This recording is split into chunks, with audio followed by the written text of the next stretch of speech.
বাবা বাবা, কোথায় তুমি? দেখে যাও কি নিয়ে এসেছি। কিরে, এত বড় মাছ কোথায় পেলি? তোমাকে বলবো কেন? কিরে, এত বড় মাছ? হ্যাঁ কাকা, এত বড় মাছ। বাবা, মাছটাকে টেবিলের উপর উঠাই। বাবা, আমি মাছটা পরিষ্কার করতে লাগি, তুমি অন্যান্য কাজ করো। হ্যাঁ ঠিক আছে, মাছটা ভালোভাবে পরিষ্কার করে নিই। মাছের পেটটা কেটে দেখি, ওয়াও কত বড় একটা ডিম। বন্ধুরা, তোমরা যদি ইলিশ মাছের ডিম খেতে পছন্দ করো তাহলে আমাদের চ্যানেলটা সাবস্ক্রাইব করো। আর যদি রুই মাছের ডিম খেতে পছন্দ করো তাহলে ভিডিওতে একটা লাইক করো। মাছ কাটা হয়ে গেছে, এখন ছোট ছোট টুকরো টুকরো করে মাছটা কেটে নিই। এই তো আমার মাছ টুকরো টুকরো করে কাটা শেষ। এখন মাছটা তেল ছাড়া কড়াইতে ভাজতে হবে। একটু পানি দিয়ে দিই, এখন ভালোভাবে উঠাই। এই তো উঠানো হয়ে গেছে, সব মশলা দিয়ে দিয়েছি। সব মশলা দিয়ে দিয়েছি, এখন মাছটা মশলার ভিতর দিয়ে দিই।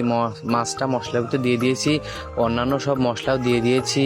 অনেক সুন্দর রান্না হয়েছে, এখন প্লেটে উঠাই। এই তো সব উঠানো হয়ে গেছে। চলো সবাই রেডি তো, এখন সুন্দর করে খাবো। ইয়ামি, অনেক মজা হয়েছে।